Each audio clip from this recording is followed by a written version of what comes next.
Well, hey, welcome to Crosspoint. We hope you're having a fantastic day here today. We realize there's a lot of places you could be right now, but we're really glad you're spending a little time with us here at Crosspoint. We're in a series called Faith Fuel, which is why I'm right here on the bike, fueling your faith when you're running on empty. So we're really glad you're joining us.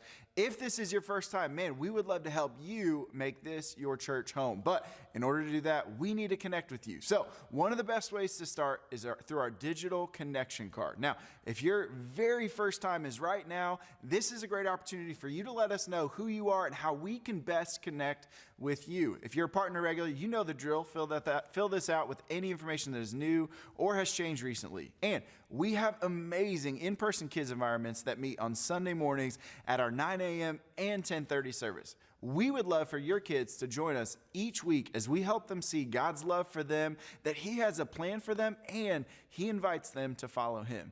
And if you'd like to be a part of one of those kids volunteer teams or any one of our teams here at Crosspoint, we would love to help you do that. You can go to crosspointweb.org/volunteer or let us know on that connection card. We'll help you get connected in one of those incredible areas. Now, speaking of these amazing environments, Crosspoint Student Ministries is right here on Sunday nights from 6 to 7:30. Now, this is for our 7th through 12th grade students. So if you are a junior or senior high student, or if you remember back in those days, you remember life. It can be hard at times, dealing with friends and relationships, expectations, academics, not to mention the tensions of the world around us today.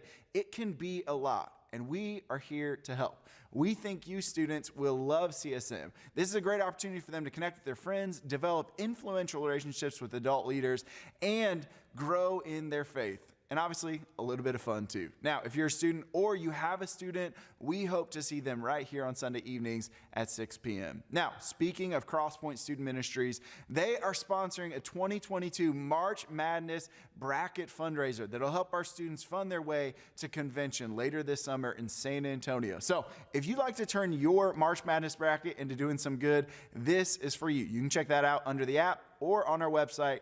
Just find that under What's Happening. And for you March Madness fans out there, we're going to be having a viewing party right here Thursday, March 17th, right here in the Commons, beginning at 11 a.m.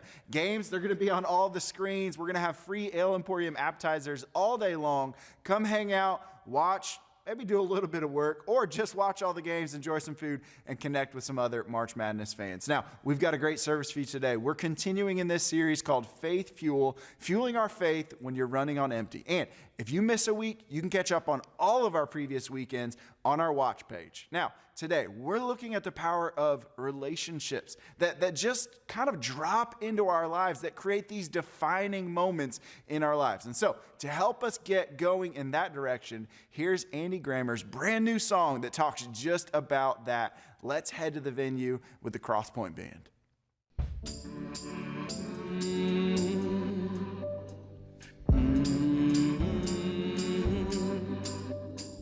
Me and Fear, we had a thing in 1993. Told me I was wasting time with all these silly dreams. I dated down, she knocked me down every time I tried. But I found joy in my life. Sorrow swept me off my feet in 2009.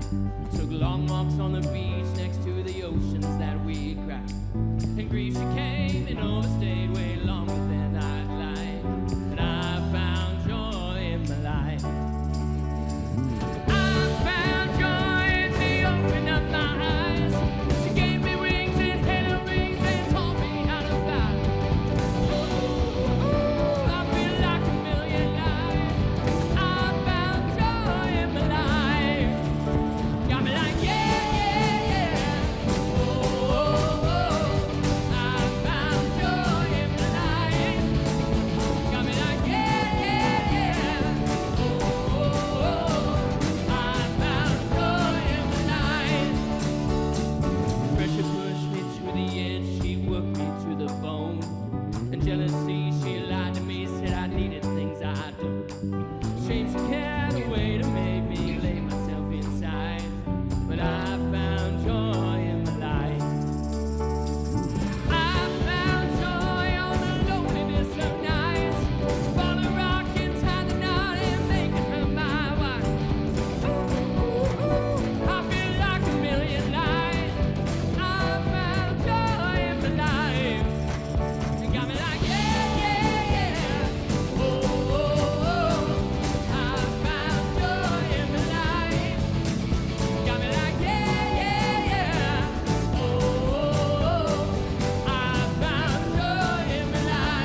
found joy and I kiss her every night. She gave me 2 more of her and I can't believe them. Now I'm basking in their light. I found joy. I found joy. Yeah. Oh, oh, oh. I found joy in my life. Got me like yeah, yeah, yeah. Oh, oh, oh. I found joy in my life. I found joy in my life. Oh man, how fun was that? Awesome, man. Well, hey, my name's Kurt. It's great to have you join us this weekend. Those of you here with us in the room, those of you tuning online, great to have you join us from wherever you may be joining us from. And man, great song, right? I found joy in my life. We've had those moments where perhaps somebody just drops into our life and just surprises us. And you've probably had moments like that, whether it was a romantic relationship or perhaps somebody just dropped into your life and you just look back and you go, I don't know that I would have made it through that season if it wasn't for him, if it wasn't for her, or perhaps for that group of people that just showed up and you wouldn't be where you are without them. And you know, for some of you, perhaps it's your parents that you feel like kind of set you up for success, and you may not have been grateful for them back in those early days, but perhaps you're grateful for them right now. For others of us, it's mentors. I know for me, I've had a number of people that just randomly kind of dropped into my life, at least that's what it felt like. One of those guys was a guy by the name of Russ Ullman, and he served as my coach, kind of still serves as my coach, and he's a guy who about 10 years ago just dropped through a random moment, and he's taught me and coached me and helped me understand organizational scaling and casting vision and funding vision. And when he comes to town, we just have a cup of coffee and he'll sit down and he'll go, Kurt, what's the next big thing? And sometimes I'm like, Russ, I don't have a next big thing. I really don't know what that is. And he will push me to what the next big thing is God wants to do. When I think of people that have dropped in my life, I think of people like Russ. I've also had a number of other people, a guy by the name of Don Collins, who, when I first experienced my call to ministry at Anderson University, he was our campus pastor, and we just had a unique moment where our lives intersected, and he became a mentor for a number of years from that point forward. There's a guy by the name of Ed Nelson who was my first senior pastor, and he ironically dropped into my life. I was interning at a church out of college, and he was hired as the senior pastor right as I was about to leave and go somewhere else. He said, I want you to stay, and he taught me so many things about ministry earlier in my life, but also about leading through difficult seasons of ministry, which has really come in helpful over these past number of years especially. And then there's guys like Dr. Greg Wines, who kind of dropped into our family's lives a number of years ago. But for me personally, he's been a coach, a mentor. He's been my counselor as of late. He's just kind of helped me understand, you know, how do we continue to go after the vision and how do we take care of ourselves and self-understanding. I'm telling you, I wouldn't be where I am without people that just kind of randomly dropped in that I didn't plan. And we all can probably think of people that kind of were those like just at the right time kind of people that have somehow intersected our lives. Perhaps there's opportunities that we have that we just wouldn't have if it wasn't for them.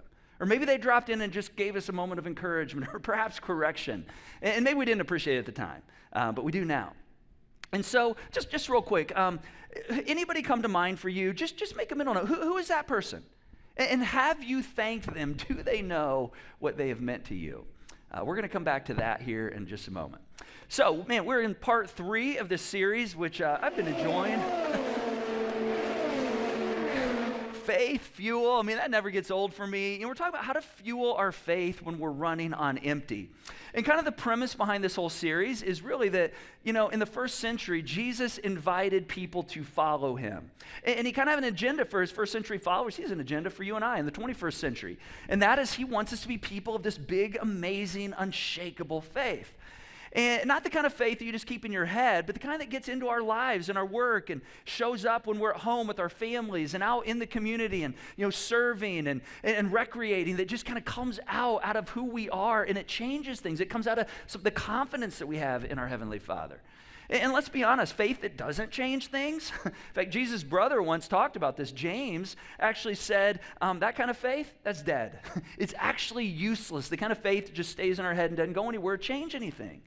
And so the idea of this kind of earthy, gritty, real life, like show up in my life kind of faith, it kind of explains Jesus' invitation to his followers, which his invitation wasn't just believe me or believe in me. His initial invitation was just follow me. I just want you to follow me. In fact, that invitation hasn't changed. That invitation is still the same invitation today. That when we step into our environments in our life, in our day in, day out life, there's something in us as we follow Jesus, as we interact with people in our lives, that our hearts and our lives are just different. Now, it's kind of funny because the church leaders came along like in the first, second century, and they kind of like watered down the whole thing. And they turned follow me into just believe in me.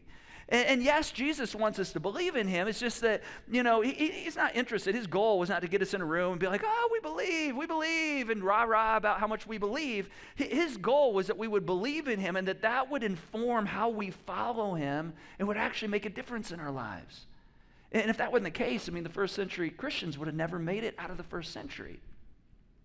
But, think about that for a moment. Let's be honest. Believe in me is a lot easier, right? Like, if I just have to, okay, let me believe in Jesus, like that's a lot less demanding, a lot less rigorous. It requires a lot less of me. But see, believing without actually following and putting into practice actually just leaves us right where we are. And Jesus didn't want to do that. Jesus didn't merely invite people to believe in him, because as we know, that doesn't make a difference. He knows it's in the doing and in the following that actually makes the difference. And so belief that just kind of stays in our head, and we've probably experienced this at some point or another, it just kind of makes our faith feeble and frail and fragile because, it doesn't go anywhere. And before long, we kind of feel like we don't have faith, and we start losing our faith. And we find ourselves running on empty. So, we've been talking about how faith is a muscle. and just like any muscle in the body, like you got to work it. If you don't work it, you're going to lose it. And perhaps that's part of your story. Perhaps as we've been going through this series, you've been connecting dots and you're like, gosh, I kind of lost faith, or my faith has just been running on empty. And it's not like there was a moment where you just decided that. It's just that, you haven't been exercising it, and so it just kind of goes away. And so Jesus, he invited us to follow him and to wake up every single day asking this question that we've been looking at. And you guys have been looking at this question. Some of you have been screenshotting it. I've seen your cameras up over the last few weeks, which is awesome. If you need to reword it so it fits better for you, do whatever you need to do. But the question is, what would I do? Meaning, how would I live? Not just what happens in my head, but how does my life go? How would I respond to people, to him, to her, to this difficult situation in my life? What are the things I would start, or what are the things I might avoid if I just woke up every single day absolutely confident that God was actually with me? And of course we go, okay, how do I do this? Like, how do I actually accomplish that? Well, we've been looking at the ingredients. What are the ingredients that if you were to put them in a bowl and kind of mix them and knead them and kind of work them all together, when you see faith in other people that's just unshakable, and you go, man, I don't know if I could go through that experience and come out the other side with a faith, or I don't know that I could go through that kind of tragedy, or I don't know if I could go through that kind of loss. We've just discovered that there's 5 things, and there's actually more than 5, but these 5 things always show up in people's faith story. These are the things that fuel and refuel and build up and give us this amazing faith. So we've been unpacking these 5 things. 2 weeks ago, we looked at the first one, which is practical teaching. And this one's important because whenever you hear somebody's faith story, it usually goes like this. There was a time where I went to this one church, or I was invited to this Bible study. I've been in studies before, but I was invited to a small group on my campus, and for the first time, the scripture just made sense. Because there was practical teaching, there was practical application, and I knew how to date or how to stay married, or, how my character, I need to put that in front of my desires and my wants. And I just knew what to do with it. They showed me what to do. They gave handles to me. It's like, this is what it means and looks like to follow Jesus. And I didn't always know how it was going to go. I didn't know how, if I did follow, how it was going to work out, but I did it anyway. And when I did that, when I activated my faith by simply just following, God's faithfulness on the back end kind of intersected my life. And I experienced him in a unique way. And in that moment, when I do that, my faith grew. And then the second one we looked at last weekend, we talked specifically about a personal ministry. How, again, whenever you hear somebody's faith story, oftentimes one of the things they'll say is, the first time that I kind of stepped out of my comfort zone and I served somebody, the first time I went on a mission trip, or the first time I jumped into, giving to the Joy Box. You weren't expecting that right there, were you? Yeah, first time you gave to the Joy Box. Yeah, it's like I didn't know how it was going to go. I didn't know how the money was going to come and repopulate my account. I didn't know how God was going to get me through. When I stepped into that 5th grade small group to lead those boys, or, that 3rd grade, small group, or that high school group of girls, I just felt this nudge that this is what I was supposed to do. And I kind of felt inadequate. I mean, they hand me this Bible lesson, and I'm like, I don't even know the Bible that well. I mean, these 5th graders probably know it better than I do. I'm probably going to look like the one that doesn't know much. But on the other side, when I push through that inadequacy, guess what happens? We experience God's faithfulness. And again, our faith grows. So tonight, we're going to look at the third item, the third tool, the third kind of catalyst that grows our faith. Now, this one's really kind of cool. This one's called providential relationships. And again, anytime you talk to someone, you hear their faith story, oftentimes you're going to hear something like, well, there was this woman that just showed up, and somehow our lives intersected. Or there was this guy, and he just met me where I was and understood what I was going through. Or there was this group of people, or I met this couple, or these women, or those men when I joined that group. Or perhaps it was like, I was a teacher and there's this new kid in my class, or, somebody moved into the neighborhood, right next door to us, and we found out they were Christians, and that kind of weirded us out a little bit. But, they're the nicest people. And before long, they invited us to church, and we'd kind of been around faith, but these people were just dropped into our life. It wasn't planned. And again, when people tell these stories, she showed up. He just kind of took me under his wing and mentored me. Or these girls on my campus invited me to a small group, didn't even know what a small group was. Or perhaps it was a coach that just mentored you. We could go on and on and on. But here's the point. When you consider their story and you consider your story, it's as if God just kind of dropped them into your life. And you didn't even realize it at the time, which is why it's called providential relationships. But there was something that began to happen. There was a change that began to happen in you. And again, there's no way this could have happened. It's almost like God divinely brought that person into your life. That's why it's providential, because if you would have planned it, it wouldn't be providential. So we end up experiencing these kind of defining moments, right? And it's called a defining moment because, well, it's defining. Like there was something that really changed. And usually defining moments always involve people, other people. And sometimes the defining moments are good. We're like, oh my gosh, I'm so glad they showed up. Sometimes they're like, man, I wish I would have never had that moment. But it shouldn't be a surprise to us that God uses people. Even in unique, unexpected moments, he uses relationships to grow our faith. So this is kind of how Christianity began. Do you know how Christianity began? It began because God sent his son into the world. He sent his son to interact with us, and he sent his son to change us. I mean, that's the gospel right there. That's the good news of Jesus, that the word, that God became flesh in the form of Jesus, and he showed up in the lives of people. In fact, anybody's life, as you do a precursory read of the Gospels, Matthew, Mark, Luke, and John, anybody's life who crossed paths with Jesus, just intersected Jesus' life, man, that was a defining moment. And those people went on, and their lives intersected with other people, and theirs intersected with another set of people, and on and on. People had defining moments. Now, I want you to hear one real quick little moment that we find in the Gospels. And it's kind of a cool little narrative out of Jesus' life that doesn't get a lot of attention. Jesus comes to this young guy by the name of Philip. And he says to Philip, same phrase we often hear, he says, hey, Philip, I want you to follow me. And it was the same thing he'd said to Peter and Andrew and James and John. But instead of just going, okay, I'll follow you, Jesus, Philip was like, okay, just a minute. I need you to wait here. I'll be back in just a moment. And Philip goes to get his buddy Nathanael. And he says to Nathanael, you're never going to believe this, but I think I just met the Messiah. And Nathaniel's skeptical. He's like, yeah, right, and I'm Batman. Try again. He's like, we've been waiting on the Messiah for like hundreds of years. All right? He's like, out of curiosity, just who is this Messiah? I've got a lot of questions. He's like, I don't know that I believe that this is really what you say it is. And Philip's just like, well, it's Jesus of Nazareth, which makes Nathaniel more skeptical. He's like, listen, no Messiah comes out of Nazareth. That is not the way things work. In fact, here's how he said it. He said, Nazareth, can anything good come from there? But we see here, Nathanael is not interested. He's like, yep, not interested. I don't believe it. And if Philip would have operated like most of us, if he would have just been like, okay, well, then you just go ahead and live your itty-bitty little life. I mean, I was trying to help you maybe, tap into something bigger than yourself, but that's cool. You just do what you want to do. Most of us would have kind of done that, but he didn't do that. He's like, at some point, you're going to wish that you would have leaned into this thing. Nathaniel, you're going to wish that you would have, this is like Apple. You're going to wish you would have bought Apple stock. You're going to wish you would have leaned into this moment with the Messiah right here. But you missed it, all right? I tried. But see, Philip, he wasn't going to have that. He's like, I'm not giving up on this. And he comes back to him, and he's like, listen, I don't know about messiahs and where they come from. I don't really know about, the whole Nazareth thing. He's like, look, just, and here's what he says next. He says, just come and see, Philip said. Just come and see. Tell you what, that's one of the greatest little invitations right there.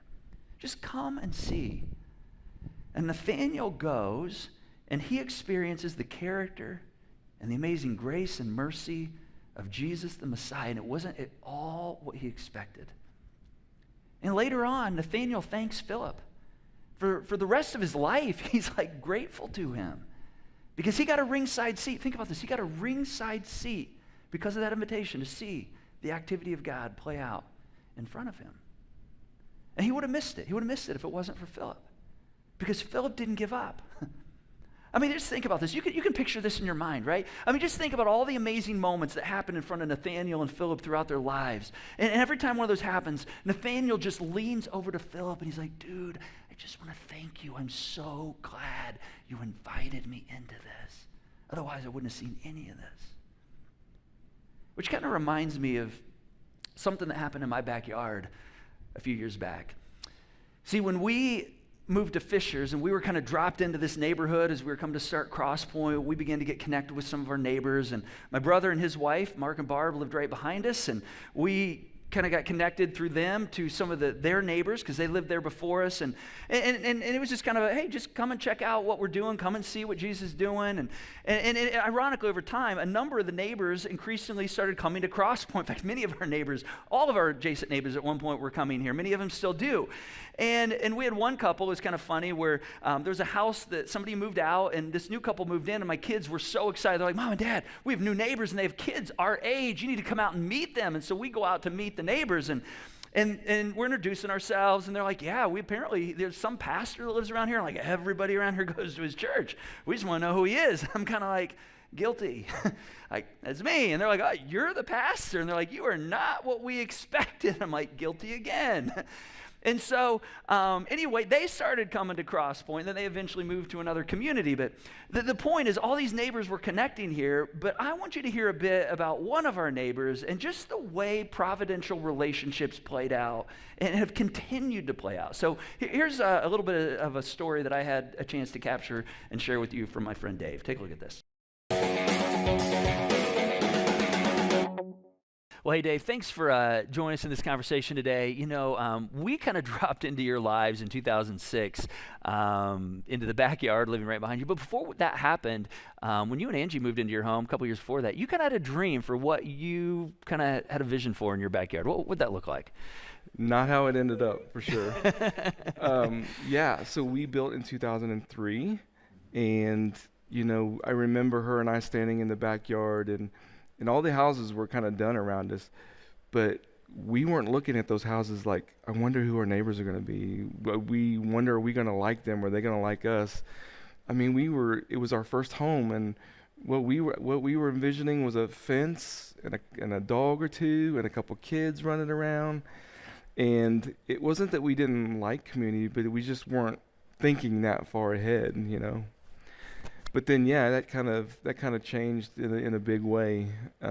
Fast forward to where we all connected, and we had a Dejuas, and then the Walters, and your brother and Barb next door, and we never built that fence, and we couldn't imagine ever even building one. Well, when when we moved in, you found out I was a pastor. Maybe you wanted to build that fence. But what were your first thoughts? Like when you were like, oh gosh, we got a pastor living behind. No, it wasn't like a bad thing, but then when I saw you, I thought, how can he be a pastor? I thought I mean, like, he's way younger than I am. And I was like, so this may end up being kind of cool, but, you know, again, at that point, I was just kind of cynical about the church because my career, my job, tend to, clash with a lot of, religious people. You're like doing like undercover selling something illegal or something? Or? No, I sold wine and spirits.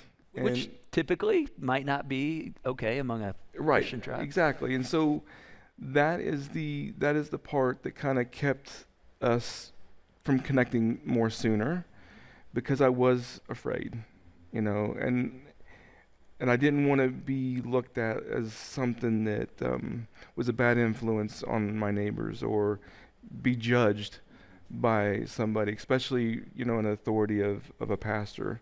So I know the original invitation didn't necessarily come from us. I mean, we met you, but that really came from my brother and his wife, Barb, who had a little longer relationship with you guys. What was that invitation? What was the invitation? What did they say when they invited you? This is before I knew anything about really them, or that you, his brother, were a pastor, was going to be living behind me. I remember I gave them little bottles of champagne, and I'm like, later when I found out that they went to church and they were a brother's pastor, I thought that may not have been a good thing. but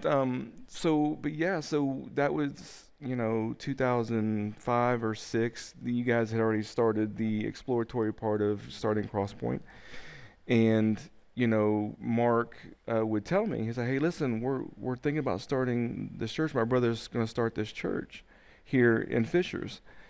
And I'd be like, "Oh, okay, that's cool," and didn't dwell much on it, because again, I didn't want to get too invested or get myself into a situation where I felt obligated. And but yeah, as it came closer, and we talked, and then you guys all started connecting. The Dejuas, you, Mark, in the backyard, and having cookouts, and always laughing, and all these kids playing, right? And I remember peeking out of the window, thinking, I want to join them. Angie's like, "Well, why don't we?" And I was like, "Cause I'm afraid, I'm just afraid." And eventually, and I don't remember when it was. I don't remember, but we started coming out and connecting more. And then eventually, we decided to come to Crosspoint in 2009. Mm-hmm. And what happened when you came? I mean, so you came, you got the invitation, you showed up. Yep. And what happened? We were playing Prince, When Doves Cry. Brett Bowman, who helps us out here in sound, he did some kind of a little remix, and Angie and I are sitting there looking at it. I go, "What is going on here?" We're in church and we're hearing Prince. And then the second clue that that resonated with us was PJ and the band played One from U2. And then the third thing and the final thing was you played a video, an interview with one of Dallas Cowboy football player about his testimony. And because I'm a lifelong Cowboys fan, that really hit home. And I was like, "We're here. This is it. This is it. I'm not going anywhere else." And I think the cool piece for me sitting here, I mean, obviously this has meant a lot to us and to you guys as well, but it's not just for us. And so last weekend, we heard Ken's story, who serves as part of our Crosspoint Student Ministries team. And he's here because of you. He mentioned you in his story. I know. Talk a little bit about like how that all came about. I got a charger, and I was just looking up on Instagram and finding car clubs, and found this Indy Mopar car club, and connected with him, chatted with him, and so then we met because it was actually something on the car, like a modification on the car he wanted to check out. So the first time I ever met him, we met at across from the Kroger at the LA Fitness right there on 116th Street. And so we connected there, and then we just stayed in touch. And then we got to doing some charity events with Car Club and hanging out more. And he asked me about church, or I would talk about church or everything. And he started asking me, "Well, where do you go?" And I would tell him, and I was like, you should check it out. I mean, he's like, yeah, I don't know if I'm ready. I'm kind of in not a bad spot, but I just kind of got burned. And I said, well, I get that. And, Crosspoint will be here for whenever you want. I was like, but you really should check it out. I said, because it's restored my faith in church. And it's restored other people that I know's faith in church. So you should check it out. And eventually he did, and he got quickly involved. So it's just been amazing. Dave, thank you for being open when God dropped us into your life in the backyard, and vice versa, because it's grown us, and I know it's grown you, and I'm so appreciative for that. Yeah. Man, let's thank Dave for sharing for us, man. I love what he said, where he said, it restored my faith in the church. What does he mean by that? You know what he means is it restored my faith in people of faith. It restored my faith in followers, the tribe, the community, the ecclesia known as the church. I mean, that's the power of providential relationships right there. You don't choose them. You don't go out and create a providential relationship. Otherwise, it's not providential. I mean, it's a created relationship. It's not just one that God divinely kind of drops into your life. And so you can't go create these relationships, but here's what you can do. You can, and we all should, do what we can to get in relationships with people that are headed in the same spiritual direction. That's the part we can do. Because being in proximity, as we're going to see here in just a moment, this is one of the things we can do to ensure that our faith grows. In fact, I want to take a look at the writer of Hebrews. He saw something really fascinating on this and how he kind of encourages us to lean in on this. Hebrews is a book kind of near the end of the New Testament. It's not even a book, really. It's this like long, complicated sermon teaching, but we call it a book because it's in the New Testament. And there's one section where the author is urging these Galilean and Judean, kind of basically the sons and daughters of Abraham, to not give up on their faith in Jesus the Messiah. See, they believed in God, but the whole Jesus thing is new. And so the writer's like cheering them on. Don't give up. You can do it. Come on, don't give up on your faith. And so here's what he says as he urges them in Hebrews chapter 10. He says, let us meaning these people that are seeking you, God, that are seeking Jesus, that are following Jesus, trying to understand what that looks like. Let us hold, and I love this word right here, hold unswervingly. Now, we've all driven swervingly at some point or another, right? Like, we know what that means. He says, let's hold unswervingly, meaning unswervingly is like a direct line. Hold to the hope we profess, for he who promised, and take a look, here's our word right here. He who promised is faithful. Kind of like, hey, there's going to be seasons of your life that you're going to go through, and they're not going to be easy. They're going to be very, very difficult seasons of life. Just don't give up on your faith. Don't give up on your faith. And then he says this, and he says, and let us consider how we may, and again, here's another one of our phrases, how we may spur one another on. This is fascinating. He's saying if you want to have amazing faith, if you want to have a full faith, if you want your faith to not be running on fumes, if you want to have an active, alive faith that's unshakable, you're going to need other people in your life. And guess what? Other people in your life are going to need you. He's like, I just want you to reflect a bit on how can you spur on people that are around you. And then he kind of wraps it up, and this is the best part of all of this little phrase, because he says it's not just a faith that's here in our head, like, oh, I believe. He says, no, that we spur one another on toward love. And look at this next phrase, good deeds. I mean, he's talking about an active, gritty, earthy faith, real-world faith, where our lives intersect God's faithfulness. And our faith gets fueled as a result of that. So he's like, I want you to spur one another on. I want you to keep getting together. I want you to hang on to that faith. I want you to hang on to that faith in such a way that it shows up in the world when you're in the day in and day out real world living. And then he gives us one more phrase, and this may be the place where you can put a finger and go, oh my gosh, this right here is maybe the interrupter for me. Perhaps this next thing he says is the gas guzzler that's really kind of caused you, if you feel like you're running on fumes with your faith, that's led to that. He says, not giving up meeting together. Now, let me just say, for those of you sitting in the room right now, and those of you tuning in online right now, don't underestimate the power of meeting together. Don't underestimate the power of being in proximity with one another. I mean, even if you're tuning in online, the fact you're making time to be here, perhaps you're not in the area, perhaps you're out of the area, perhaps there's other reasons. Perhaps you can be in this space. There's something about being in proximity, shoulder to shoulder, in space with one another. There's something about being connected even through the airwaves. Don't underestimate the power of having regular rhythms of being connected. I mean, think back to early 2020 when the pandemic hit. When all of us, everything got upended. And, even in this space, if you were here at that time, we didn't have services for like 2.5, 3 months. And all of our small groups stopped meeting in person and went virtual. And we're all trying to figure out new mediums. And we stayed connected. It wasn't shoulder to shoulder, but we still said, hey, we've got to learn ways to stay connected. New mediums, we're still figuring those out. He says, let us not give up meeting together as some are in the habit of doing, but, and again, here it is again, encouraging one another. You know what it means to encourage one another? To encourage means to put courage in someone else. I encourage you when I put courage in you. There's something that happens when we're in proximity, when we're connected, where we put courage in one another. Now the question is why? Why is that so important? Well, because see, when it comes to our faith, when it comes to recognizing God's faithfulness, in the day in, day out, earthy, gritty, everyday, real life moments of our faith, those moments when we feel urged to do something and we don't know how it's going to go, proximity matters. Proximity matters. Proximity and relationship, these are faith builders. Now, here's an observation, and this may be a part of your story. It may explain why, if you feel like you're running on empty with your faith, that's the case. Or if you feel like, gosh, I used to have faith, and I just feel like, gosh, I just don't know that I have much faith anymore. Perhaps this is why.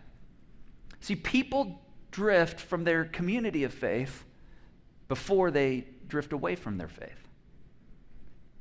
I mean, you don't drift away from faith because you read, one of Richard Dawkins' books or you heard something in philosophy class. I mean, certainly there's an intellectual side to faith. We talk about that here at Crosspoint all the time. But the actual experience is people tend to drift away from their community of faith before they drift away from their faith. And this is what the writer of Hebrews is trying to get at right here. And another way to say it is this: people lose faith when they lose contact with people of faith. See, this is why if we allow ourselves to drift away from people of faith, people who are running in the same direction after the same thing, even though we're at different places, it's only a matter of time before we begin to lose faith. Because see, there's something powerful about watching other people and seeing God work in their lives. There's something about that boosts our lives, that boosts our faith. We realize, man, I'm not on an island. I'm not the only one going through this. This is one of the reasons I love my men's group. Every week when my men's group gets together, these 6-8 guys, I mean, it's not just that we're learning from teaching or instruction. We're hearing each other's stories. We're hearing how God showed up in their life. I'm getting encouraged because that might not be happening in my life right now, but it's happening in somebody else's life, and I see that, which all points to the fact that the relationships are critical to a fueled faith. I mean, think about this. When we see God's faithfulness in somebody else's life, it's easier to trust God with our life, right? I mean, when we see God's sustaining grace, or when we see God's sustaining activity in somebody else's life or circumstances, it's easier for us to trust Him with ours.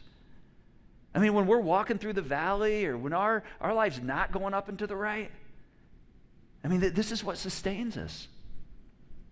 See, most of us, we've experienced providential relationships and unexpected relationships that have kind of dropped into our life in this way. See, the problem is you can't plan them. So I want to give us a couple applications, a couple next steps, a couple walkouts, things we can do to kind of grow this in our lives. And so this is interesting because there's certain things you and I can't do. There's certain things we can't do. We can't create a providential relationship, but there are roles you can play, and there are things you can do and you should do. And so number one, first thing is to stay connected. We've got to stay connected. All right, staying connected to a community of faith, to people running in the same direction. This fuels and it builds our faith. But it also does something else. See, it positions you and I. We heard this in Dave's story. We heard it in Ken's story last weekend because Ken mentioned Dave. It also positions us to play a role in somebody else's faith story. Now, When we began Crosspoint 15 years ago, we kind of knew this. I mean, we kind of knew that this is a catalyst that grows faith, which is why one of our values here is life together, living life together, doing life together, being in community. We're not made to live alone, out of connection and relationship. Now, you can't create a providential relationship. You can't go out and just be like, oh, there it is right there. Otherwise, it's not providential. But you can increase the potential of falling into providential relationships. And this is why we're always talking about getting into small groups. We want you in small groups. Not because you don't have anything to do, and not because you need another night of the week taken up, not because of that at all, but simply because doing life together with other people heading in the same direction, it increases the potential of you falling into providential relationships. I'm going to tell you something. I can't imagine my life. I can't imagine what Julie and my life would look like without Dave and Angie in our lives. And we lived back to back for 12 years. I can imagine. We don't live close now. We shared small group earlier this year together. I can imagine our lives. It would be a loss to me. It sounds a little selfish. It would truly be a loss to us. And when you think about the circle of providential relationships, how my brother and his wife Barb introduced Dave and Angie to us, and Dave and Angie eventually, this was over a span of 2 or 3 years, got connected to Crosspoint, re-engaged with people of faith. And then think about a few years later, the role he played, we heard from Ken last weekend through the car club. Ken began to re-engage with faith. It took him about a year before he acted on the invitation. But for us, it would be a loss if none of that would have taken place, because guess what? Ken is now my son's small group leader. So my son would be feeling that loss. I mean, just think about the way God uses relationships in our lives. I mean, many of you could tell a similar story. So organizationally, we organize toward the potential of trying to foster providential relationships, because this is one of the things that grows our faith. For instance, another way this happens is with CSM, Crosspoint Student Ministries. If you volunteer at Crosspoint Student Ministries, our junior high guys leaders, for instance, will most always move up to senior high. When those boys move up to senior high, they travel with them. We want to keep those kids in relationship with the adults in their lives. All right, and every now and then we'll hear students be like, oh my gosh, the teaching at CSM was amazing. Something just radically changed my life. But almost 95% of the time, what we'll hear is, oh my gosh, those adult leaders, I tell you what, my small group leader was there when nobody else showed up. My small group leader, I don't know how I would have got through this season without him. I don't know how. My parents, they lost their mind. I didn't know what to do with them. But fortunately, my small group leader, they met with me and kind of put everything into context. That's the power of providential relationships.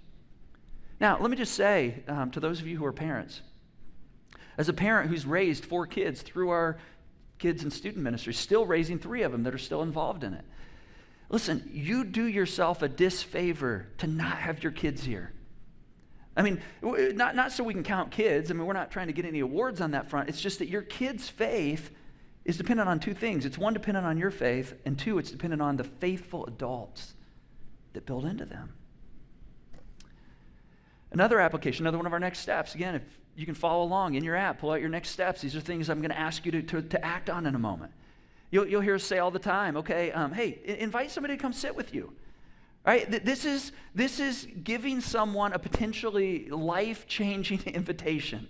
All right, think about that. Think about how a single invitation to come sit with you, that could be a catalyst in someone's faith journey. Hey, just come sit with me. Come sit with me. You heard it from Dave. Hey, just come hang out. Come check out Crosspoint. This could be the first step in somebody discovering or rediscovering their faith. Just invite someone. And why not? You never know what's on the other side of that invitation. But think about it. When you invite them, and eventually, months later, year later, they come and they begin to sit with you and take in what God's plan is for their life, maybe experience Christ. They sit here, and then one day you watch them step into the waters of baptism or walk through the waters of baptism. You know what happens to your faith in that moment? Let me tell you something. It doesn't shrink. It gets bigger. So again, back to the applications. During this season, if you have felt like you've kind of drifted away, or you feel like, I've just kind of gotten unplugged with people of faith, people heading in the same spiritual direction. I just encourage you, get reconnected. Even if it's a little awkward, find a small group. Jump on our app or our web. Get into a small group. Our staff team's happy to help you. If you know somebody that leads a small group, say, hey, can I come join you? If you know somebody that's disconnected, Reach out to them. Say, hey, I'd love, just come sit with me. Come join me. I mean, I'd send texts, emails out every week to people that God just puts on my heart and mind that I haven't seen in a while. And you might be going, oh, Kurt, I never got one of those from you. Well, you probably didn't. I mean, I learned a long time ago, I'm not going to not do what I do those moments just because I can't do it for everybody, but I will do for one what I wish I could do for everybody. Because sometimes that one, it makes all the difference in. So invite them to your small group.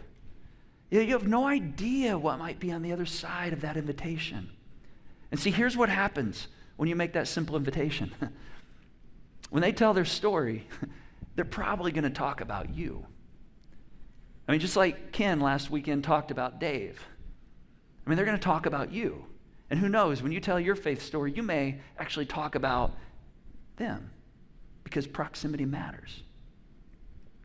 And then here's the last one I'll give you. There's way more we could talk about. This will be the last one. Are there people whose stories have shaped and strengthened your faith? Who are those people? Do they know the role that they've played? Have you told them how important that was to you? If you haven't, man, this week, maybe tell them. Drop an email, a call, a text.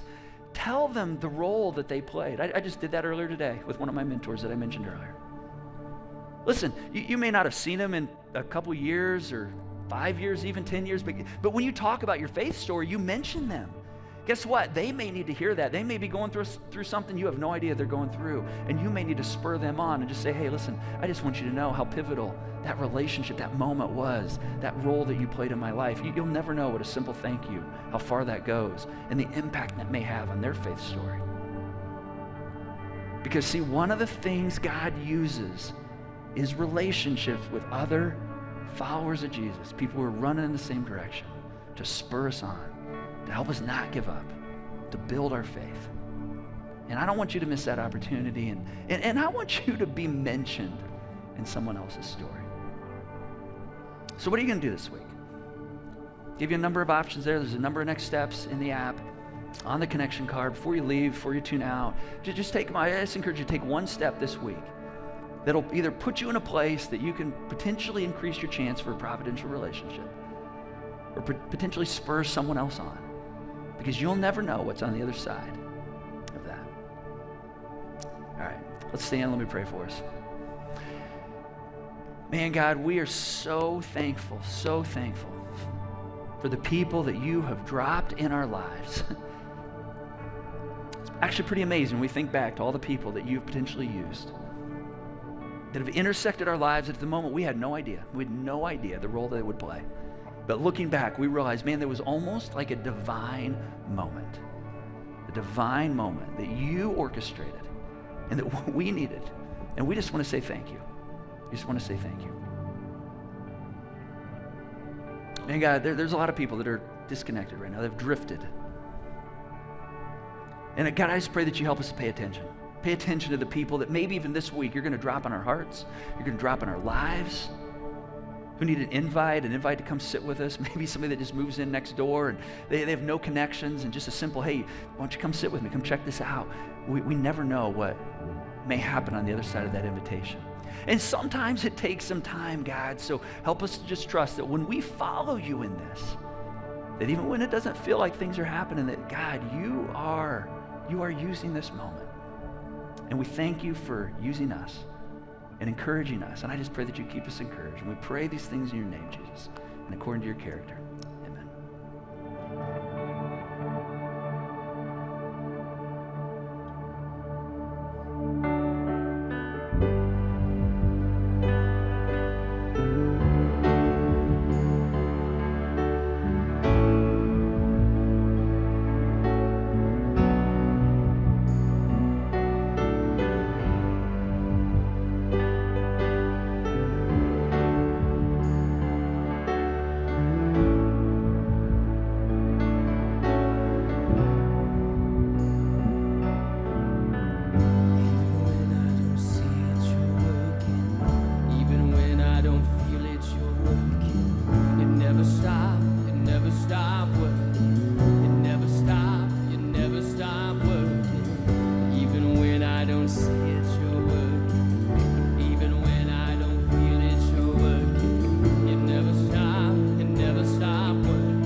then sings my soul, my Savior God, to thee.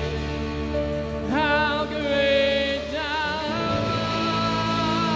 art, how great thou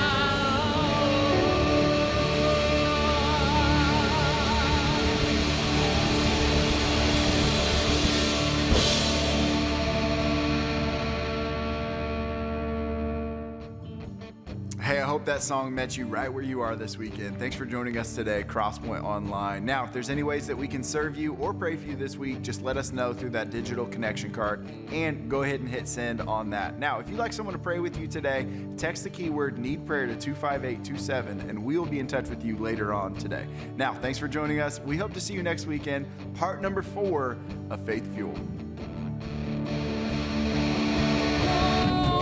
Waymaker,